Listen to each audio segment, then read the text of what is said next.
the end of the day, that's just what was in front of me. I can't help what's in front of me. If I'm already homeless and I got my own situation going on, it ain't like I can go somewhere to Buckhead and go find a good man somewhere. I'm not even looking for no man. Well, I get that's it. I just get what it. was in front of me at the time. And I get it, but that didn't mean that you had to have kids or do any of that stuff. So, I mean, I get it. Your environment, right. Your environment determines kind of who is around you and therefore who you are going to come in contact with. I get that 100%. And I also understand that, you know, you had a rough life. So it's not like you were born with a silver spoon in your mouth and everything. And I can pick and choose where I want to go. But let me say this, okay? If you can give any advice to your younger self, right? And so for any young ladies that may be watching, that may be in a similar type of situation, what advice could you give them? What do you think you could have done differently at any point to prevent this situation from happening?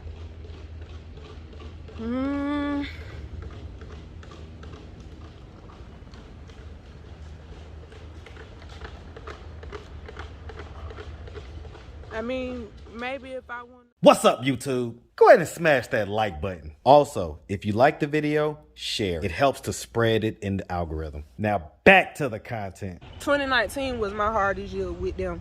Like that's what made me realize. You saying they did what they did? What they do, and who were they? My baby daddy and whatever female he was dealing with at the time. I don't know what they did. I don't know how it happened, or all I know is that I ended up getting locked up at the end of 2019 for fighting. And I can tell you that whole story too. Who was you like fighting? It wasn't even my fault. Like I said, every situation was always me trying to prevent shit from happening. And well, let's figure it out. Who was you fighting? I was fighting my sister. Your sister? Yep.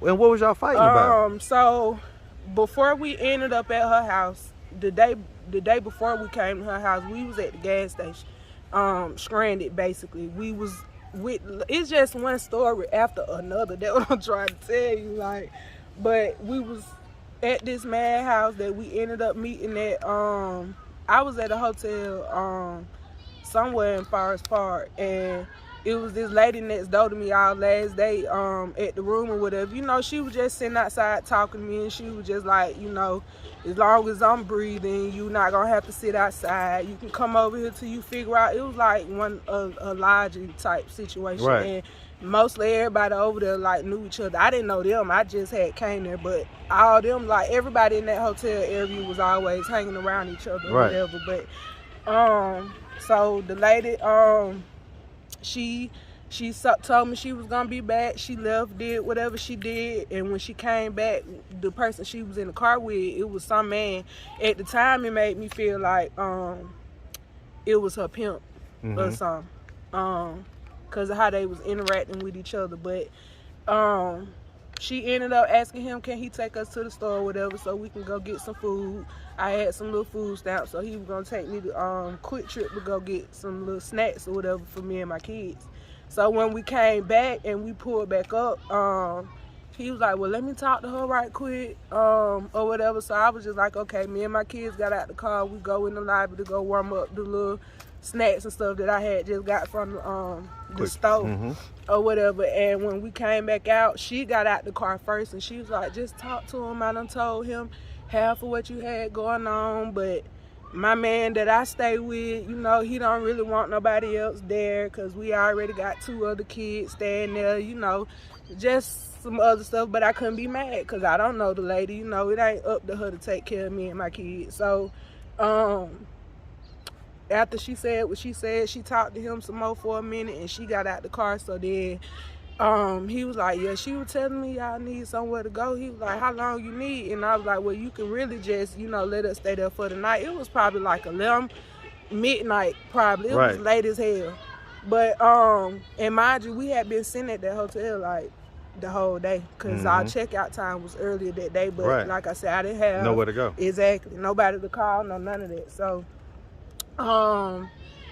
after that, shoot, he was like, all right. He was with it at first, and then we rode around for a little bit. I guess he was trying to see what I'm on or whatever, and that's another reason why it just made me scared to talk to people, because people be wanting other stuff. And well, I mean, so what was the end result? Y'all was riding around, and what happened? We was riding around. He let us come stay the night. We get to the house. Probably like 2 or 3 o'clock that morning, he had done woke me up, and he said he had to go pick his little boy up from school. Now, mind you, we talked and stuff before we had done went to bed, and he was just asking what type of stuff I like to do. Do I see myself with him, or whatever the case may be, and I guess just trying to see like what type of person I was. Trying to feel me out, basically, is what he was doing. So when he woke me up in the middle of the night, he asked me to wake him up to go pick up his son from school or whatever. At 2, 3 in the morning? He woke me up then for me to set my alarm so that I can wake him up. I think he said he wanted me to wake him up like at 2 in the afternoon or 3 or something like that. To go pick his son up. So finished talking for a little bit. We go back to sleep. We wake back up probably like 2, I don't know, it was almost 3 o'clock. It was after the time he said though. So, you know, he felt some type of way about that. Like, he really turned up about that. Like, he was like... Well, I mean, let me ask, why didn't you wake him up? Because we all was asleep. Mind you, we didn't get to his house probably till about 12, 1 o'clock in the morning. It was late. Did y'all have sex that night? No. So it wasn't nothing like that? It wasn't nothing like that, but he wanted it to be like he was grooming you, but okay. That's why I said he was asking me other questions too, but I already knew in my head that I just was going to leave that morning when he take me to wherever he drop us out to. I just know I wasn't trying to be... So he turned up on you? Yeah. And what happened? So, basically... He said he was finna take me back to my location, but then when we get in the car, he went to saying he was finna go pick his son up. I ain't say nothing. I ain't saying nothing the whole time. So he go pick his son up, but then after he pick his son up, he was like, I'm finna take you back up there to Union City, but that's not where he picked me up from. Like, he picked me up from Forest Park over here, and he was trying to take me back to Union City where his house was, and I wasn't trying to go back right there. So I was like, you got to take me back to where you picked me out from. You can't drop me off right here. This is not where you picked me out from. I mean, this is not where you picked me up from. So, you know, he started getting loud. I just called my auntie on the phone so somebody can be on the phone with me just in case, because he a stranger to me too. He's showing out in front of my kids, and my auntie just like, Nikki, just don't say nothing. Just wherever he drop you off at, just stay right there and call the police and all this other stuff. So he didn't take me to where I asked him to. He did drop me off at the store.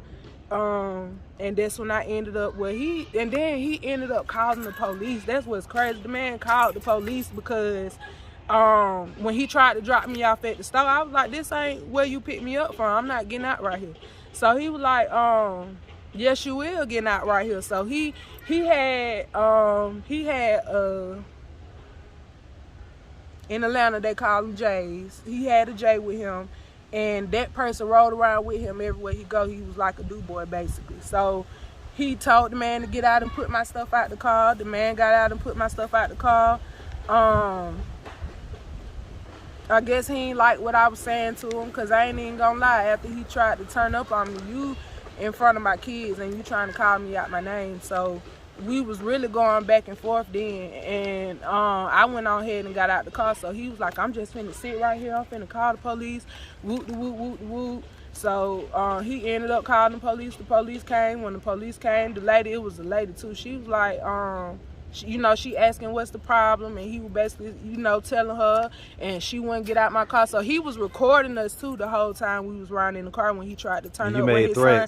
Yeah, but that was fine though, because everything I was saying, I'm responding to him. So when he tried to play the recording for the officer like, but sir, you the one sitting here getting smart with it, and she out your car, so why are you even still sitting here? Well, I need something proving that I was sitting right here, because I gotta go take him to work, and now he finna be late, and da-da-da-da-da. She was like, well, sir, you chose to sit right here. Her and her kids are outside of your car. It ain't nothing else I can do. You called the police because you said she wouldn't get out your car. When I got here, she was outside of your vehicle, and make a long story short, he did all that for no reason. So he ended up leaving. Me and my kids were still sitting up there. I was on the phone with my auntie at the time still. So she was saying she was gonna call my mama to see, if she can come pick me up or whatever the case may be. So she calling her So when I get out the phone with my auntie so she can call my mama, I got a little sister, the same little sister that my mama didn't want to give up. She in the army right now. But so she in Texas. But she, you know, I was on the phone with her or whatever, and she was just like, no, I'm finna call mama, I'm finna bed mama, and da-da-da-da-da. Call mama. My mama, she wouldn't come pick me up. She wouldn't do none of that. Make a long story short, one of my other sisters, she was like, well, Nikki, if you get a ride over here, you can come over here. So I'm like, okay. But my auntie had done already said she was gonna pay for me a hotel room. So I was sitting there. It's a male friend that I have that used to help me with a lot of stuff, but he locked up right now. So, but like a friends with benefit type dude. He had a girlfriend and everything. So why was he helping you? He just cared about me. I don't know. I've been knowing him since I was in middle school. Y'all the same age? Same age. Did y'all used to have a relationship? Ain't never did nothing. Okay. Ever. He just, I don't know, he just loved me like that, I guess. And so what happened now? He did what? He ended up getting he tried to call it, his girlfriend wouldn't let him get the car. So he ended up calling his mama. Him and his mama and them came and picked me up. My auntie sent me the money for the hotel room, so they took me to a hotel room. So we was in that hotel room for that day. The next day, somebody came and got us and they took us to my sister's house. So we wasn't even there for a good week before we got the fight, and I ended up getting locked up. It was already the end. I think it was. So let me ask. So I'm gonna pick out a couple things here, right? Because I let you run, all right? But here's the deal. So whenever someone is talking to me and they seem to have problems, or problems seem to arise with everyone that they receive help from in some type of way, that's always a red flag. Right. So I'm gonna ask. I'm gonna see what type of self-awareness. If I asked your sister, why did y'all get to fighting, what would she tell me? She probably gonna say, I don't know.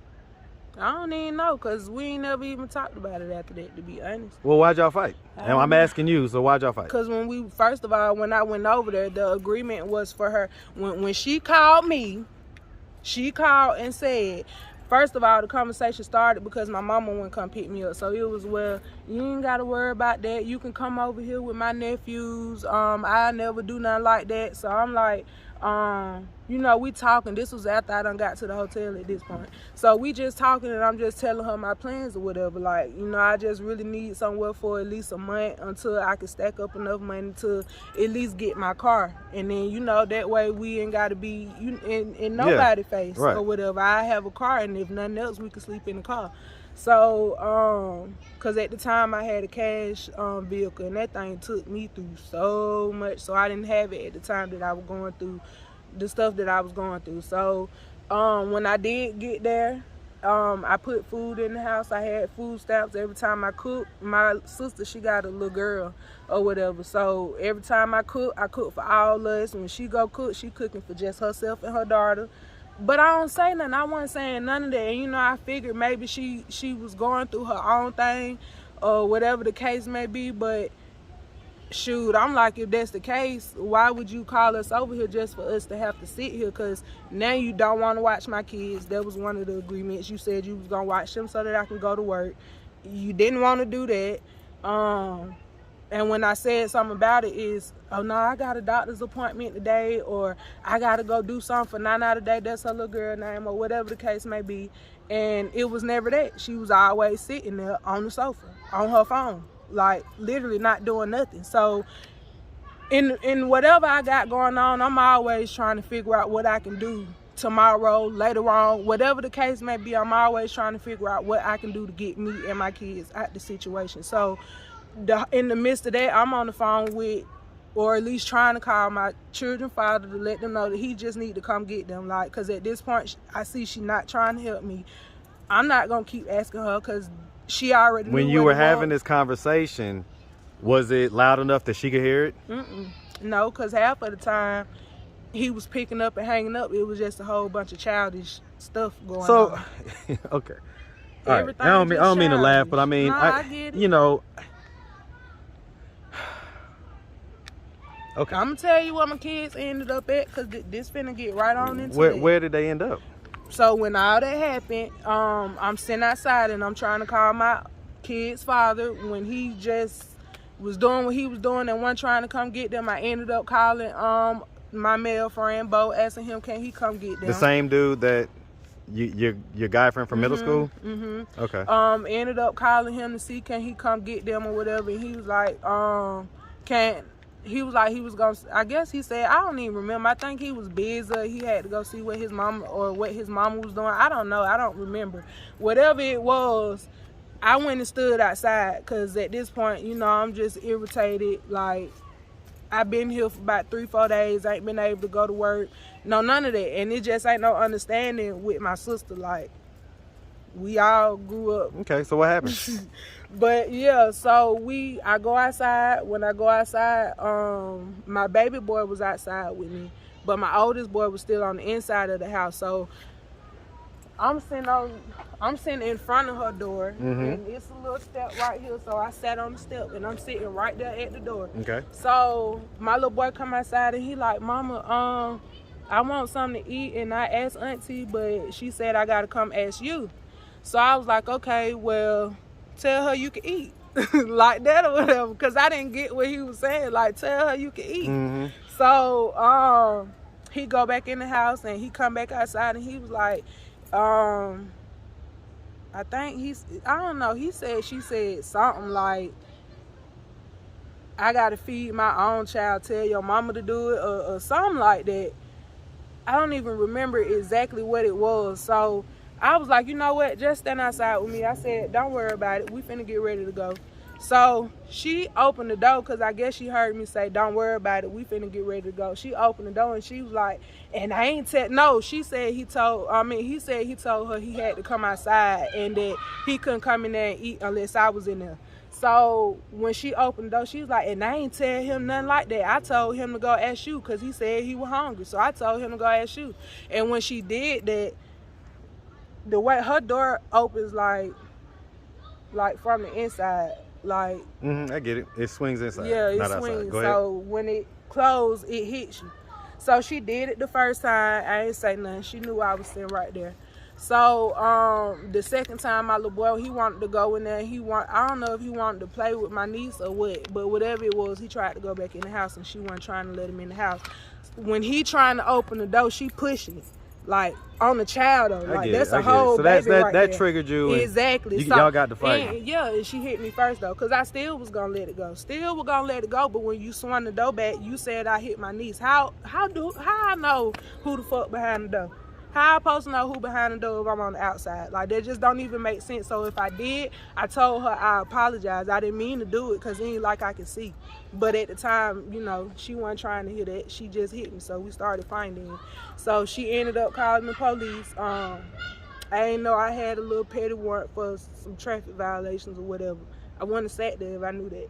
But ended up calling the police. The police came. Make a long story short, one of the officers, when he ran my name, he say I was good. He was trying to talk to me, help me. He was trying to help me figure out how to get my kids from over there and everything. But then the officer that come out there from with her, he asked him, did he run my name? And he was like, yeah. He was like, run it again. And when he said it like he just knew me or something. Like, that's what was crazy. But anyway, he ran it, and I had a warrant, and they ended up having to lock me up. So the police that was helping me from the get-go, you know, he just felt bad, and he cried with me. Like, that really made me feel some type of way, because in that whole situation, I just kept feeling like that everything was being put on me. Like, if you saw how the officer that came out there from with my sister, if you would have saw how he was interacting with me, he wasn't trying to ask me nothing. He wasn't trying to do nothing when it came to me. Like, you just know me or something. I get it. So, I mean, so the long and short of it is that situation happened with your sister. So I ended up getting locked up. Okay. Ended up having to call my baby daddy for him to come get them. At first, he was like, that's what you get. B, you need to go to jail. Where that nigga at? Don't call me. What nigga? whatever nigga he thought I was with. Was you with somebody at the time? No, I wasn't with nobody. He knew. That's what I'm saying. Everybody that knew me knew exactly what I had going on, including him. Because if I ain't going to tell nobody else, I'm going to tell him. Because you they daddy. He knew exactly what I had going on. And he didn't care. So, like I said. So let me ask about that, right? Because a lot of times we like to skip past that part. But the truth is that you chose him. You chose him twice, actually. You chose him earlier, and then he got locked up. So you knew what type of guy he was. You knew he was, the type to have proclivities to get locked up and things like that. And you still chose to be with him and have 2 kids. But you saying that as if I knew who he was when we first met. Ain't nobody who they are when you first meet. Well, but by the time you decided to have kids, you knew that he had been in and out of jail. So you knew what kind of guy he was, right? Okay. So, I mean, the long and short of it is that oftentimes our young women, when they're younger, they go after the thug, the bad boy type of guy. That's the type of guy they like. It's exciting. It's a little more fun. If there's so what any do you mean go for it? Because I didn't go looking for nothing. Like I said, if you knew my situation, I don't never go looking for nothing or nobody. Okay, so at the end of the day, that's just what was in front of me. I can't help what's in front of me. If I'm already homeless and I got my own situation going on, it ain't like I can go somewhere to Buckhead and go find a good man somewhere. I'm not even looking for no man. Well, I get it. That's just what was in front of me at the time. And I get it, but that didn't mean that you had to have kids or do any of that stuff. So, I mean, I get it. Your environment, your environment determines kind of who is around you and therefore who you are going to come in contact with. I get that 100%. And I also understand that, you had a rough life. So it's not like you were born with a silver spoon in your mouth and everything. And I can pick and choose where I want to go. But let me say this, okay? If you can give any advice to your younger self, right? And so for any young ladies that may be watching, that may be in a similar type of situation, what advice could you give them? What do you think you could have done differently at any point to prevent this situation from happening?